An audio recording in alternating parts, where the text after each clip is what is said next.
The public prosecutor in charge of the case into the death of 19-year-old Gezi protester Ali İsmail Korkmaz has appealed last week's court verdict sentencing a police officer to 10 years in prison.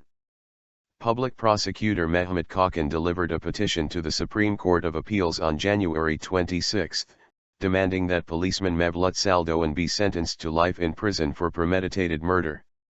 Reports speculating that Kalkan appealed to the court last week were denied by the Kayseri Public Prosecutor's Office on January 23, as the prosecutor had been away from office following the verdict announced by a Kayseri court. Meanwhile, Saldoğan and Yalçın Akbulut, a fellow police officer convicted in the case, have also appealed the court verdict.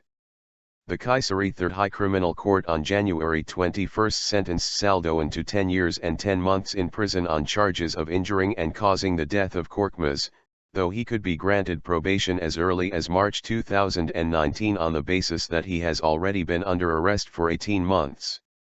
Akbulut was also sentenced to 10 years in prison, with a 2-year reduction in his sentence for good behavior, and he could also be released in 6 years and 2 months.